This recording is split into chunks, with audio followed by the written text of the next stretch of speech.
नमस्कार दोस्तों, जय श्री राधे राधे। स्वागत है आप सभी को राधा लाडली जी के ज्ञान वाईटी यूट्यूब चैनल में। मित्रों, आत्मा का रहस्य क्या है? क्यों मनुष्य सपने देखता है? क्या वास्तव में मनुष्य का पुनर्जन्म होता?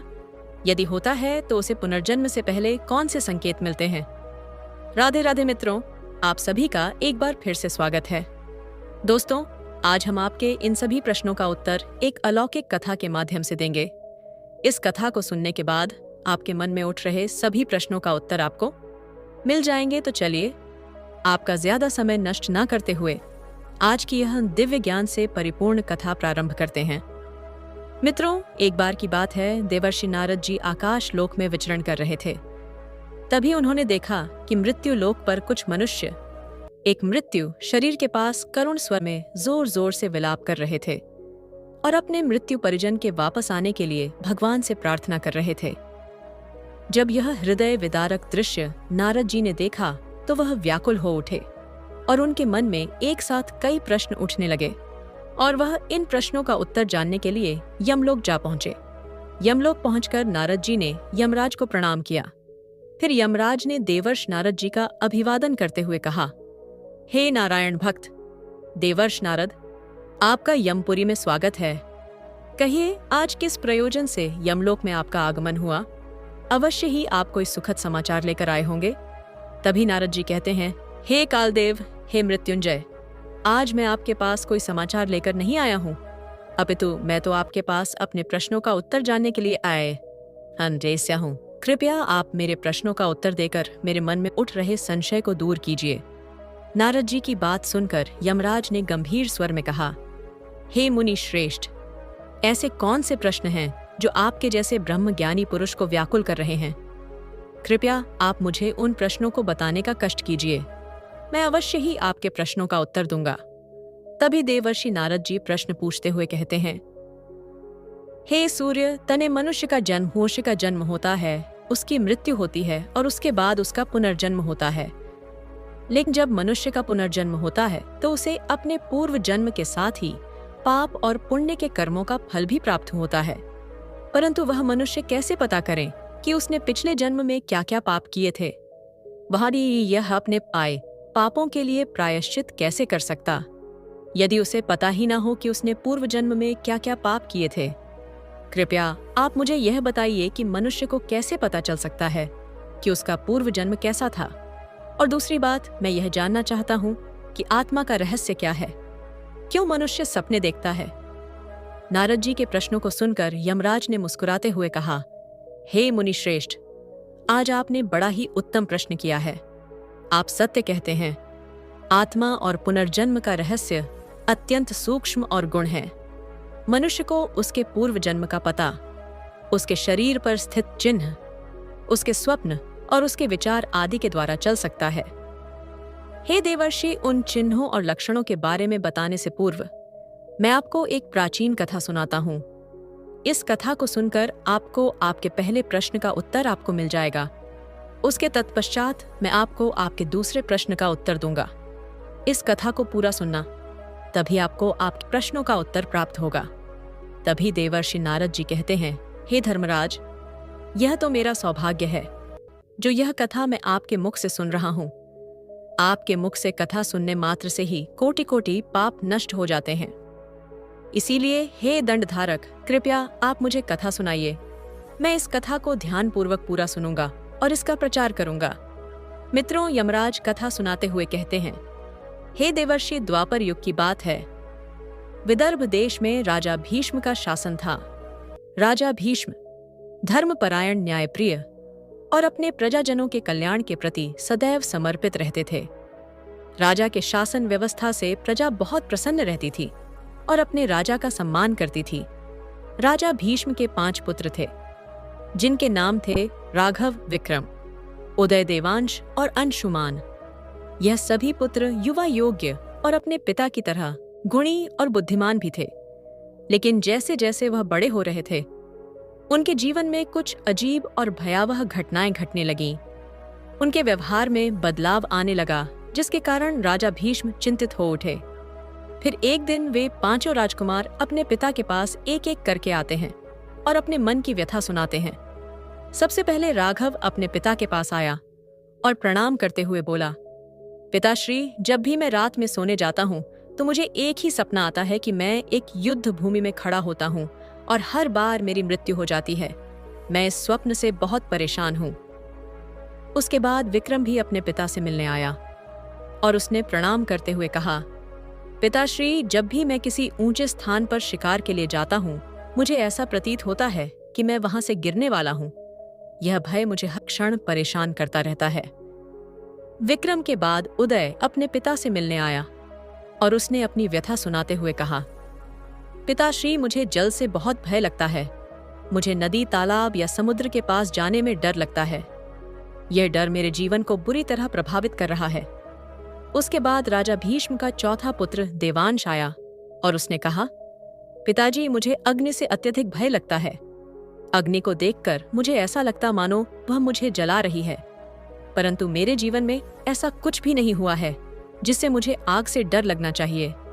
फिर अंत में शुमान ने आकर राजा भीष्म से कहा, हे पिताश्री, मैं अक्सर ऐसे अनुभव करता हूँ कि जैसे मैं किसी अनजानी जगह पर पहले ही आ चुका हूँ। यह सी अनुभूति मेरे मन को विचलित कर देती है, जिसके कारण मैं सदैव परेशान रहता हूँ। मित्रों, अपने पुत्रों की ऐसी बातें सुनकर राजा भीष्म चिंतित हो गए और उन्होंने अपने मंत्री से कहकर राज्य के समस्त विद्वानों, ज्योतिषियों और चिकित्सकों को बुलवाया और सभी से इन बातों पर परामर्श लिया, लेकिन कोई समाधान नहीं मिला। राजा भीष्म इस बात को लेकर बहुत परेशान रहने लगे। एक दिन राजा भीष्म अपने दरबार में बैठे हुए थे। उसी समय नगर में महर्षि मांडव पधारे। उनके आने की सूचना पाकर राजा भीष्म ने उन्हें आदरपूर्वक महल में बुलाया और उनका स्वागत किया। राजा के आदर सत्कार और सेवा भाव से महर्षि मांडव अत्यंत प्रसन्न हुए और राजा भीष्म के मुख की ओर देखते हुए बोले, क्या बात राजन, आप अत्यंत ही चिंतित दिखाई पड़ रहे हैं। आप किस बात से इतना चिंतित है? आप अपनी चिंता का कारण बताएं। महर्षि मांडव के पूछने पर राजा भीष्म ने अपने पुत्रों के साथ घटित हो रही घटनाओं के बारे में विस्तार से बताया। राजा भीष्म की पूरी बात सुनने के बाद महर्षि मांडव ने अपनी आंखें बंद किया और ध्यान मग्न होकर मनन करने लगे और फिर थोड़ी देर बाद उन्होंने आंखें खोली और एक गंभीर स्वर में राजा भीष्म की से बोले, हे राजन, आपके पुत्रों के साथ घटित हो रही यह घटनाएं उनके पूर्व जन्मों से जुड़ी हुई हैं। प्रत्येक पुत्र का जीवन उसके पूर्व जन्म के कर्मों का परिणाम है। मैं आपको उनके पूर्व जन्मों के बारे में बताता हूँ। महर्षि मांडव ने सबसे पहले राघव की ओर देखा और कहा, हे पुत्र, तुम पूर्व जन्म में एक महान और पराक्रमी योद्धा थे। तुम अवंतीपुर राज्य के राजकुमार थे। तुम्हारी वीरता के चर्चे दूर दूर तक फैले थे, लेकिन एक दुष्ट राजा ने छल से तुम्हारी हत्या कर दी थी, जिसके कारण युद्ध भूमि में तुम्हारी मृत्यु हो गई। इसीलिए तुम्हें हर रात युद्ध भूमि में मरने का सपना आता है। राघव ने हाथ जोड़ते हुए कहा, हे मुनिवर, इसका क्या कोई समाधान है? तभी महर्षि मांडव ने उत्तर देते हुए कहा, हे राजकुमार, तुम्हें अपनी वीरता के गुण को दोबारा से जागृत करना होगा। तुम किसी बड़े से युद्ध का आयोजन करके उसमें अपनी वीरता का प्रदर्शन करो। इससे तुम्हारी आत्मा को शांति मिलेगी। फिर महर्षि मांडव ने विक्रम की ओर देखते हुए कहा, हे पुत्र, पूर्व जन्म में तुम एक कुश व्याध थे। एक दिन जब तुम शिकार करने गए थे तो अचानक से तुम्हारे शरीर का संतुलन बिगड़ गया और तुम एक विशालकाय पहाड़ की चोटी से नीचे गिर गए और उसी क्षण तुम्हारी मृत्यु हो गई। यही कारण है कि आज भी तुम्हें ऊंचाइयों से डर लगता है। यह सुनकर विक्रम ने चिंतित होकर कहा, हे मुनिवर, मैं इस भय से कैसे मुक्ति पाऊं? तभी महर्षि मांडव ने कहा, हे राजकुमार, तुम्हें पर्वतों पर जाकर तपस्या करनी होगी। तभी तुम्हें पूर्व जन्म के पापों से मुक्ति मिलेगी और तुम्हारे मन का यह भय समाप्त हो पाएगा। इसके बाद महर्षि मांडव ने राजकुमार उदय की ओर देखा और कहा, हे राजकुमार, पूर्व जन्म में तुम एक कुशल नाविक थे। एक दिन जब तुम अपनी नाव से यात्रा कर रहे थे तो तुम्हारी नाव एक भयंकर तूफान आने के कारण डूब गई और तुमने अपने प्राण गंवा दिए। यही कारण है कि आज तुम्हें जल से अत्यधिक भय लगता है। महर्षि मांडव की यह बात सुनकर राजकुमार उदय ने कहा, हे मुनि श्रेष्ठ, कृपया मुझे इस भय से मुक्ति का उपाय बताएं। महर्षि मांडव ने उत्तर देते हुए कहा, हे राजकुमार, तुम्हें पूर्णिमा के दिन गंगा स्नान करना होगा। गंगा जी के पवित्र जल में स्नान करने से तुम्हारे मन का भय समाप्त हो जाएगा और तुम्हारी आत्मा को शांति मिलेगी। फिर महर्षि मांडव ने देवांश की ओर देखते हुए कहा, हे राजकुमार, तुम पूर्व जन्म में एक ब्राह्मण थे। तुम दूसरों के घरों में जाकर पूजा पाठ और यज्ञ किया करते थे, जिसके कारण आग के साथ तुम्हारा अत्यधिक संपर्क था। लेकिन एक दिन तुमने यज्ञ करते समय मंत्रों का गलत उच्चारण कर दिया, जिसके कारण आग ने विकराल रूप धारण कर लिया और तुम उसमें जल गए। यही कारण है कि आज तुम्हें आग को देखकर अत्यधिक भय लगता है। इससे मुक्ति पाने के लिए तुम्हें अग्निहोत्र यज्ञ का अनुष्ठान करना होगा। यह अनुष्ठान तुम्हारे मन के डर को समाप्त करेगा और तुम्हारी आत्मा को शुद्ध करेगा। अंत में महर्षि मांडव ने अंशुमान की ओर देखते हुए कहा, हे राजकुमार, पूर्व जन्म में तुम एक महान विद्वान थे और पिछले जन्म में तुमने कई तीर्थों और पवित्र स्थानों की यात्रा की थी। तुमने वहां ध्यान किया और ज्ञान प्राप्त किया। तुम्हारी आत्मा में उन स्थानों की स्मृतियां आज भी जीवित हैं। तभी अंशुमान ने पूछा, मुनिवर, मुझे क्या करना चाहिए? महर्षि मांडव ने उत्तर देते हुए कहा, हे राजकुमार, तुम्हें उन स्थानों की यात्रा करनी चाहिए जहां तुमने पिछले जन्म में ज्ञान प्राप्त किया था। वहां ध्यान करो और अपनी आत्मा की शांति प्रदान करो। मित्रों, राजा भी ने महर्षि मांडव के निर्देशों का पालन करते हुए अपने पुत्रों को उनके पूर्व जन्मों के कर्मों का प्रायश्चित करने का आदेश दिया। सभी पुत्रों ने अपने अपने कर्मों का प्रायश्चित किया और उनके साथ घट रही सभी घटनाएं समाप्त हो गईं।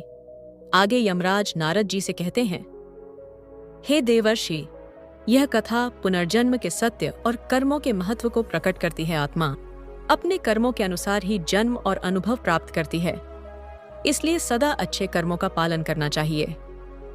हे देवर्ष, पुनर्जन्म के विषय में कुछ और गहरे सत्य हैं जिन्हें मैं आपको बताना चाहता हूं।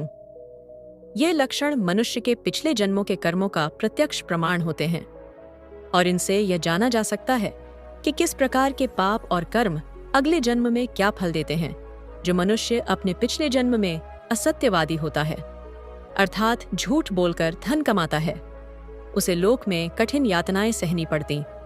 उसे सत्य के मार्ग से भटकने और समाज में भ्रम फैलाने के अपराध में दंडित किया जाता है।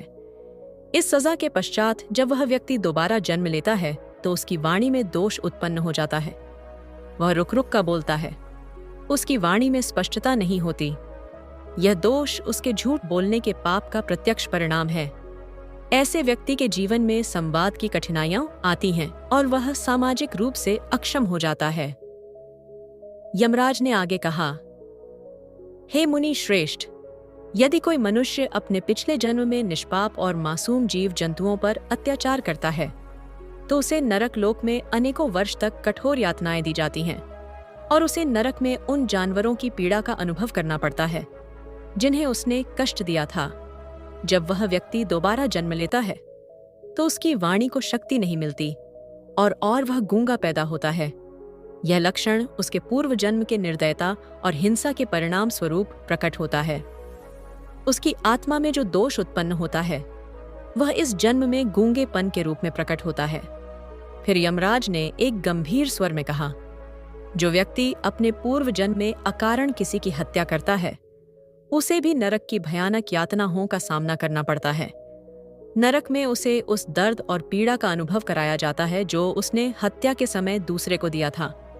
जब वह व्यक्ति दोबारा से जन्म लेता है तो उसे कोढ़ जैसे गंभीर रोग से ग्रसित शरीर प्राप्त होता है। कोढ़ का रोग उस व्यक्ति के शरीर को विकृत कर देता है और वह समाज से तिरस्कृत होता है। यह रोग उसके पाप का प्रत्यक्ष परिणाम है और यह उसे जीवन भर कष्ट देता है। इसके अतिरिक्त जो व्यक्ति पिछले जन्म में मांस मदिरा का अत्यधिक सेवन करता है उसे यमलोक में भीषण से गुजरना पड़ता है। उसके शरीर को गर्म लोहा पिघलाकर पीने के लिए दिया जाता है और उसकी आत्मा को इस प्रकार की अत्यंत दर्दनाक यातना का सामना करना पड़ता। जब वह व्यक्ति दोबारा जन्म लेता है तो उसके दांत टेढ़े मेढ़े, काले और खराब हो जाते हैं। उसे दांतों से संबंधित रोग लग जाते हैं जो उसके पूर्व जन्म के पाप का परिणाम होते हैं। इस लक्षण से उसे बार बार असहनीय दर्द होता है जिसके कारण उसका चेहरा भी कत हो सकता है। और जो व्यक्ति अपने पिछले जन्म में गुरु और माता पिता का अपमान करता है या गुरु की पत्नी के साथ शारीरिक संबंध बनाता है, वह अत्यंत पापी होता है। ऐसे व्यक्ति को नरक में कठोर दंड दिया जाता है। उसे चर्म रोगों का सामना करना पड़ता है, जिससे उसकी त्वचा में विकृति आ जाती है। जब वह दोबारा से जन्म लेता है तो उसे चर्म रोग से पीड़ित शरीर प्राप्त होता है। उसकी त्वचा में विभिन्न प्रकार के विकार उत्पन्न होते हैं और वह जीवन भर रोगों से पीड़ित रहता है। यह उसके गुरु के प्रति किए गए पाप का परिणाम है। मित्रों, यमराज के मुख से यह सभी लक्षण सुनकर नारद जी अत्यंत प्रभावित हुए। उन्होंने यमराज का आभार प्रकट करते हुए कहा, हे धर्मराज, आज आपने मुझे जो ज्ञान दिया है वह अनमोल है। मैं इसे संसार में प्रचारित करूंगा ताकि लोग अपने कर्मों का सही मूल्य समझ सके और सतमार्ग पर चल सके। इसके बाद यमराज ने नारद जी के दूसरे प्रश्न का उत्तर देते हुए कहा, हे देवर्षि नारद, मनुष्य के सोने के बाद आत्मा कहाँ जाती है, क्या करती है? यह प्रश्न अधिकांश लोगों को परेशान करता है। कई लोग यह जानना चाहते हैं कि क्या सोने के बाद मनुष्य की आत्मा परमात्मा से मिलकर वापस आती है? क्या इसीलिए उन्हें सपने आते हैं? सपनों में वह कहीं भी क्यों चले जाते हैं? आखिर सोने के बाद आत्मा कहाँ जाती है? क्या आत्मा घूमने जाती है? अगर आत्मा को कोई बांध ले तो क्या होगा, हे देवर्षि? इन सभी प्रश्नों का उत्तर प्रत्येक मानव जाति को जानना अत्यंत जरूरी है। मित्रों, यमराज आत्मा के इस गूढ़ रहस्य को समझाते हुए नारद जी से कहते हैं, हे देवर्षि, आत्मा के रहस्य के संबंध में मैं आपको एक कहानी सुनाता हूं जो बहुत से प्रश्नों का जवाब देती है। एक बार की बात है, एक युवक जिसका नाम सार्थक था, वह प्रतिदिन रात्रि में सोने के समय यह सोचता था कि आखिर सोने के बाद हमारी आत्मा कहाँ जाती है और क्या करती है। वह इस रहस्य को जानने के लिए बहुत परेशान रहता था। उसे समझ में नहीं आ रहा था वह क्या करे। अपने इस प्रश्न का उत्तर जानने के लिए कई संतों, विद्वानों और साधु महात्माओं के पास गया और अपने इस प्रश्न को पूछने की कोशिश की, लेकिन कोई उसे सटीक उत्तर नहीं दे सका। एक दिन सार्थक की मुलाकात महर्षि दुर्वासा से हुई। उसने महर्षि दुर्वासा को प्रणाम किया और अपने मन में उठ रहे प्रश्न को बताया। सार्थक की जिज्ञासा को समझते हुए महर्षि दुर्वासा ने उससे कहा, हे बालक, यदि तुम सच में जानना चाहते हो कि आत्मा सोने के बाद कहाँ जाती है और क्या करती है, तो आज रात एक विशेष ध्यान विधि करो। यह विधि तुम्हें आत्मा की यात्रा का अनुभव कराएगी।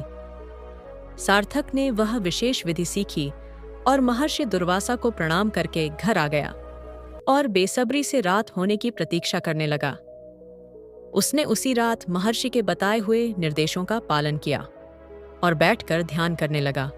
धीरे धीरे उसकी चेतना गहरी होती चली गई और वह नींद में डूब गया। लेकिन इस बार कुछ अलग था। उसे अपने शरीर का भार महसूस नहीं हो रहा था।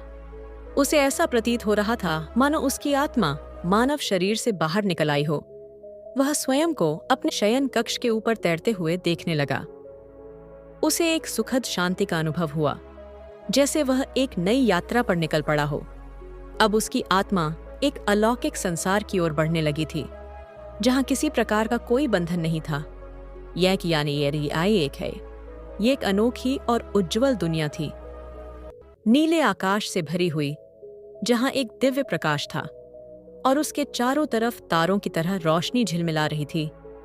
सार्थक ने देखा कि वहां अन्य आत्माएं भी थीं, जो इसी प्रकार सोते समय अपने शरीर से निकलकर यहां आई थी। यह स्थान स्वप्न लोक था। इस लोक में कुछ आत्माएं अपने खोए हुए प्रियजनों से मिलना चाह रही थीं, तो कुछ अपने अधूरे सपनों को पूरा कर रही थीं। इस लोक में आत्माएं वहां बिना किसी सीमा के उड़ रही थीं। ऐसा ये आत्माएं नए नए अनुभवों की खोज में निकली थी। सार्थक ने देखा कि स्वप्न लोक में कुछ आत्माएं धुंध से भारी घाटियों में भ्रमण कर रही थीं, जबकि कुछ आत्माएं शांत सरोवर के किनारे ध्यान कर रही थीं। यह स्थान मानो आत्मा की पुनर्जागरण का केंद्र था। वही सार्थक को एक देवदूत मिला, जिसने उसे बताया, यह वह संसार है जहां हर आत्मा सोने के बाद यात्रा करती है। यह संसार तुम्हारी भावनाओं और विचारों का प्रतिबिंब है। तुम सोते हो तो तुम्हारी आत्मा यहाँ आकर खुद को फिर से जीवित करती है और अपने अगले दिन के लिए ऊर्जा संचित करती है। देवदूत के बताने पर सार्थक ने जाना कि मनुष्य की यह यात्रा उसकी आत्मा को उसकी आत्मिक प्रगति की दिशा में मार्गदर्शन करती थी। स्वप्न लोक में उसकी आत्मा ने कई अनुभव प्राप्त की। उसने अतीत के रहस्य को समझा और अपने भीतर के डर और दुविधाओं का सामना किया। वह अब जान चुका था कि हर सपना, हर अनुभव एक संदेश होता है जो आत्मा की गहराई से आता है। जब सुबह हुई, सार्थक की आत्मा फिर से उसके शरीर में वापस आ गई। वह उठा, लेकिन अब उसके भीतर एक नई समझ थी। उसे अब इस सवाल का उत्तर मिल चुका था। उसने यह जान लिया था कि सोने के बाद आत्मा एक अदृश्य संसार की यात्रा पर जाती है, जहां वह अपने भीतर की गहराइयों को समझती है, अपने सब को जीती है और अपनी चेतना को नई ऊर्जा प्रदान करके दोबारा से वापस आ जाती है। मित्रों, यह कहानी हमें यह सिखाती है कि हर रात की नींद केवल शरीर के लिए विश्राम नहीं होती, बल्कि आत्मा के लिए एक नई यात्रा होती है। सोने के बाद आत्मा अपने अदृश्य पंख फैलती है और ऐसे संस्कारों की खोज में निकल जाती है जहां हमारे जागृत जीवन की सीमाएं समाप्त हो जाती हैं। आगे यमराज कहते हैं, हे देवर्षि नारद जी, आत्मा के संबंध में भगवान श्री कृष्ण ने कहा है कि आत्मा अमर है और वह शरीर की विभिन्न अवस्थाओं के बावजूद अपनी शुद्धता बनाए रखती है। मन की अवस्थाएं बदलती रहती हैं, लेकिन आत्मा शाश्वत और अचल रहती है। स्वप्न मन की गतिविधियों का परिणाम हो सकते हैं, लेकिन आत्मा की वास्तविक स्थिति उससे परे है। हे देवर्षि महाभारत, युद्ध से पहले अर्जुन को बहुत चिंता और असमंजस हो रहा था। वह समझ नहीं पा रहे थे कि अपने ही परिवार और गुरुजनों के विरुद्ध युद्ध कैसे करें। उसकी मनोस्थिति इतनी विचलित हो गई थी कि वह ठीक से सो भी नहीं पा रहा था। एक रात जब अर्जुन ने सोने का प्रयास किया तो वह भगवान श्री कृष्ण के बारे में सोचते सोचते नींद के आगोश में चला गया। उस रात्रि तिलहरी से आए कि अर्जुन ने एक अद्भुत सपना देखा। उसने देखा कि वह एक सुंदर और शांतिपूर्ण वन में खड़ा है, जहां चारों ओर हरियाली और फूलों की खुशबू बिखरी हुई है। उसी समय उस वन में एक दिव्य प्रकाश उत्पन्न हुआ, जो धीरे धीरे उसके पास आ रहा था। जब वह प्रकाश अर्जुन के निकट आया तो अर्जुन ने देखा कि उस प्रकाश में स्वयं भगवान श्री कृष्ण थे। पास आकर भगवान श्री कृष्ण ने अर्जुन से कहा, हे पार्थ, यह स्वप्न नहीं है, यह तुम्हारी आत्मा का दिव्य अनुभव है। सोते समय जब तुम अपने मन की गहराइयों में होते हो तो तुम्हारी आत्मा सूक्ष्म रूप में दिव्य अनुभव कर सकती है। यह अनुभव तुम्हें यह समझने के लिए है कि आत्मा अमर है और किसी भी प्रकार के बंधन से परे है। आत्मा को कोई मार नहीं सकता, ना तो इसे शस्त्र काट सकते हैं, ना अग्नि जला सकती है। फिर अर्जुन ने भगवान श्री कृष्ण से पूछा, हे केशव, यदि यह स्वप्न नहीं है तो फिर स्वप्न क्या होते हैं और हमारी आत्मा नींद में कहाँ जाती है? अर्जुन के इस प्रश्न का उत्तर देते हुए भगवान श्री कृष्ण ने कहा, हे पार्थ, जब मनुष्य सोता है तो उसकी आत्मा अपने भौतिक शरीर से थोड़ा अलग हो जाती है, लेकिन वह पूरी तरह से उसके भौतिक शरीर से मुक्त नहीं होती। यह अवस्था जागत और सृष्टि के बीच की होती है। इसी स्थिति में मनुष्य को सपने आते हैं, जो उसके मन और आत्मा की गहराई में स्थित विचारों, इच्छाओं और भावनाओं का परिणाम होते हैं। स्वप्न मन के विचारों का प्रतिबिंब होते हैं और आत्मा केवल एक साक्षी की तरह इन अनुभवों को देखती है। भगवान श्री कृष्ण की बात सुनकर अर्जुन समझ गया कि स्वप्न आत्मा की यात्रा का एक हिस्सा होते हैं, लेकिन वह पूरी तरह से वास्तविक नहीं होते। स्वप्न मन के खेल होते हैं जो हमारी जागृत अवस्था से जुड़े होते हैं। अर्जुन का यह दिव्य अनुभव उसके लिए एक सीख बन गया था। इस घटना के बाद अर्जुन ने समझा और जाना कि आत्मा किसी भी सांसारिक बंधन से मुक्त है और वास्तव में स्वप्न केवल मन के विचारों का प्रतिबिंब है। इस अनुभव ने अर्जुन को आत्मिक शांति और साहस दिया, जिसके बाद अर्जुन ने महाभारत के युद्ध में अपने धर्म का पालन किया और युद्ध को लड़ा। मित्रों, यह कथा इस बात को उजागर करती है कि सौ होने के बाद आत्मा अपने सूक्ष्म रूप में दिव्य अनुभव कर सकती है। सपने हमारे मन और आत्मा के भीतर की स्थितियों का प्रतिबिंब होते हैं। आत्मा अमर और शुद्ध है जो किसी भी भौतिक स्थिति से परे है। भगवान श्री कृष्ण के माध्यम से अर्जुन को यह शिक्षा मिली कि आत्मा की यात्रा और सपनों की दुनिया को समझा जा सकता है, लेकिन इसे जीवन की वास्तविकता से अलग करके देखना चाहिए। मित्रों, आगे यमराज नारद जी से कहते हैं, हे मुनि श्रेष्ठ, एक बार की बात है, एक घने जंगल में एक तपस्या भी महात्मा अपने शिष्य के साथ अपने आश्रम में तपस्या कर रहे थे। वह साधु बहुत ज्ञानी और अनुभवी थे और उनके शिष्य ने कई वर्षों तक उनके साथ ईश्वर की भक्ति और साधना की थी। वह हमेशा अपने गुरु से सवाल पूछता रहता था और ज्ञान प्राप्त करता रहता था। एक दिन शिष्य ने अपने गुरु से पूछा, हे गुरुदेव, सोते समय हमारी आत्मा कहाँ जाती है और सपने क्यों आते हैं? अपने शिष्य की यह बात सुनकर साधु महात्मा मुस्कुराए और विनम्र स्वर में बोले, हे शिष्य, तुम्हें इस प्रश्न का उत्तर जानने के लिए पहले तुम्हें अनुभव करना होगा। आज रात जब तुम सोने जाना तो एक बात का ध्यान रखना कि सोने से पहले भगवान श्री हरि विष्णु का ध्यान करना। सोने से पहले जो भी बात हमारे मन में होती है उसका प्रभाव हमारे सपनों पर पड़ता है। शिष्य ने साधु महात्मा की बात मान ली और रात को भगवान श्री हरि विष्णु का ध्यान करते हुए सो गया। सोते ही उसे एक दिव्य सपना आने लगा। उसने देखा कि वह एक विशाल काय समुद्र के किनारे खड़ा है, जहां एक विशाल लहर उसकी ओर बढ़ रही थी। उस लहर के साथ एक अद्भुत प्रकाश आ रहा था जो उसकी आत्मा को गहराई से छू रही थी। शिष्य ने देखा कि वह लहर उसे अपने अंदर समाहित कर रही है और वह लहर के साथ ऊपर की ओर उठ रहा है। उसे उस प्रकाश में भगवान श्री हरि विष्णु का दिव्य स्वरूप दिखाई दिया और वह मुस्कुराते हुए बोले, हे बालक, यह सपना नहीं है, यह तुम्हारी आत्मा की यात्रा है।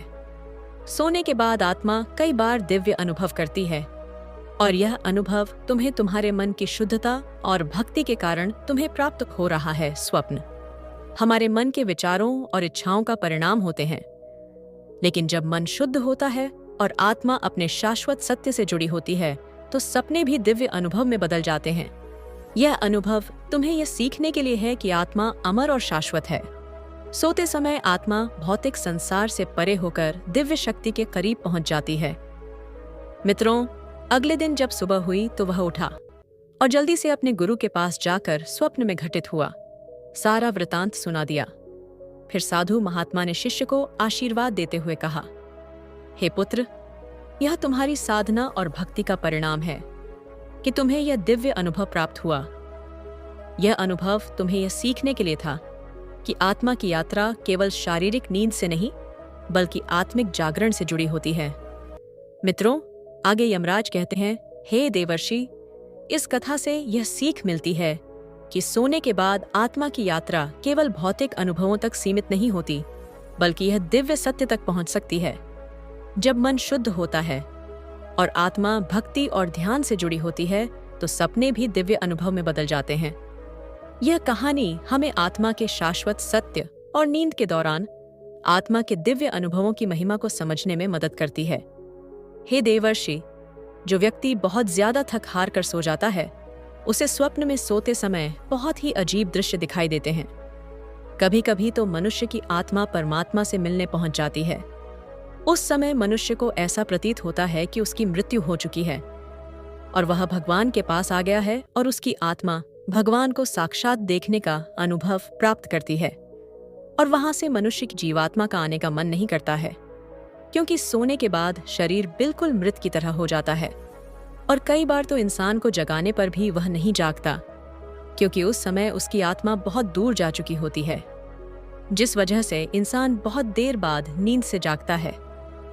मित्रों, आप लोगों ने भी इस बात का आभास किया होगा कि आपने अपने सपने में अपने इष्ट देवता को देखा है। आप उनसे बातें कर रहे हैं या फिर आपने अपनी परेशानियों को उन्हें बताया है।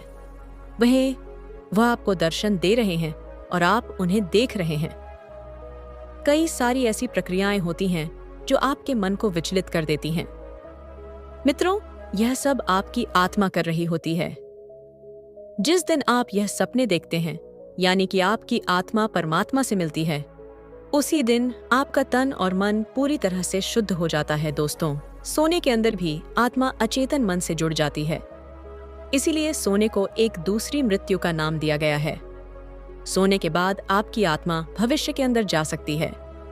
कभी कभी आत्मा आपका भविष्य भी देख लेती है। आगे यमराज कहते हैं, हे देवर्षि, मनुष्य का अचेतन मन आत्मा के सहारे भविष्य के अंदर जा सकता है। वह भविष्य को देख सकता है। उसके अंदर यह क्षमता होती है। उसके सामने कई ऐसे उदाहरण होते हैं जिनमें सोने के बाद मनुष्य का अचेतन मन भविष्य के अंदर चला जाता है। जो वस्तु मनुष्य अपनी खुली आंखों से नहीं देख पाता, वह वस्तु मनुष्य की आत्मा देख लेती है। मित्रों, आपको भी ऐसे कई सपने आए होंगे जो बाद में सच हो गए होंगे।